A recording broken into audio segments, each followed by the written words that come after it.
Slate had this really fascinating blog written by a guy by the name of Finn Bolding. And he is a stay-at-home husband, okay? In fact, he refers to himself as a stay-at-home dude. He doesn't have any children, he doesn't have a job, but he likes to stay at home and be a homemaker, okay? So I love this blog because prior to reading it, just by reading his title, I thought, oh, here we go, right? Look at this lazy guy. But he totally proved me wrong. Really? And I'm 100% supportive let's see if you can do of what the he's same doing. for me, okay? Because look, you got kids, man. Have at it, Hoss. Be a stay-at-home dad. I 100% get it. You don't have kids? That's a lot of World of Warcraft you're playing over there. Okay, let's just keep it cute. So just to give you some background on this guy, he has training in architectural design. He's a smart guy, and he wanted to... he's really smart. He's sitting at home doing nothing while his wife goes to work. Hold on, let me tell the whole story, okay? Let me tell the whole story. So he has an intelligent, successful wife who is a PhD. He doesn't really disclose what she does for a living, but he does say that she's extremely successful financially. She makes enough money to support both of them. So they were living in one city where he was working in architecture, and then she had to relocate for work, and she was going to make a ton of money. So he said, all right, well, I love you. I want to support your career. Let's go ahead. I can find an architecture job somewhere else. So when they moved, obviously there's a lot of chaos in the process of moving. You got to get your home ready. You got to get the cable set up. You got to do all this different stuff. You got to play more Halo. So she wanted to go to work, and that's what she did, like a few days after they moved into their new place. And he decided, you know what, they both decided that since she makes enough money to support both of them, he would be the homemaker. So he would take care of all the chores, all the errands, everything, okay? He would cook, he would clean, do the laundry, anything that needs to be done, he takes care of it. Now, at first I'm thinking, oh, it was lazy guy, right? But think about this.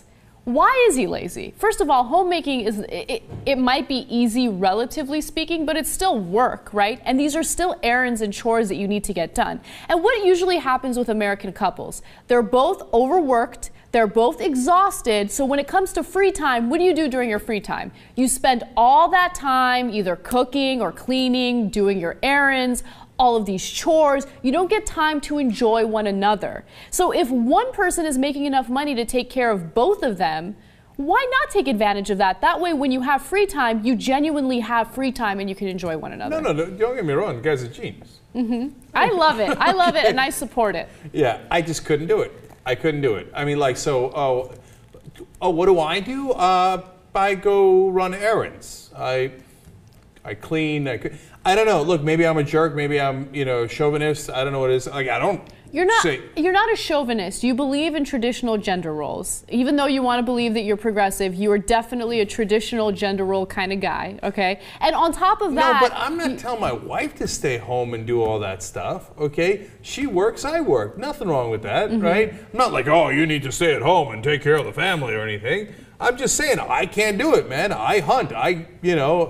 I bring home the buffalo carcass. That's what I do. I know. So you believe in traditional gender roles, especially when it comes to men, right? And on top of that, you're kind of on the extreme end of the spectrum because you're a workaholic, right? Americans are workaholics as is, but you take it to another extreme. And is that healthy? Is that the way to be? I mean, you love it, you enjoy it, that's fine. But we've been programmed to work, nonstop. You gotta work, you gotta work. What do you do? As soon as you meet someone new, what do you do for a living? Oh, really? Tell me more about that. Are you successful? Do you make enough money? Do you work 12 hours a day?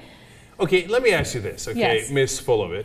If you, let's say they got divorced, and then you meet this guy, and you're on a date, and you ask him, oh, so what do you do? You're like, well, I used to be a homemaker.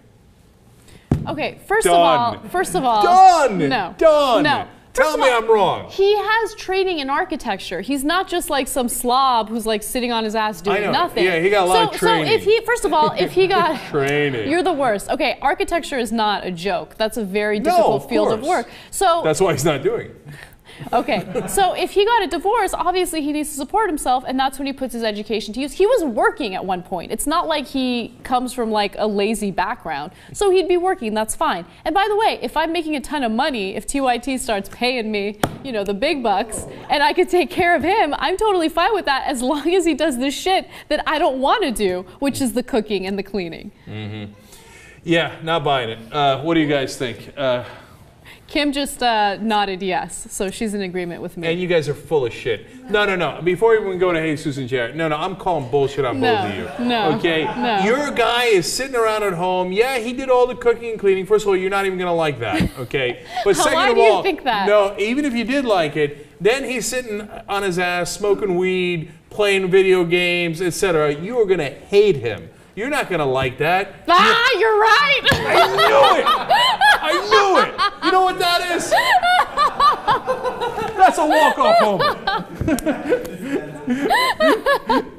You're right. No, you know why? Because I was thinking about this. What's my number one turn on? And my number one turn on is ambition, right? Of course. And someone who's like driven and powerful, like that turns me on so much. So like, I love it in theory, and look, it works for them, so I want to support him. If it works for them, that's awesome. But for me personally, I would probably get tired of it pretty quickly.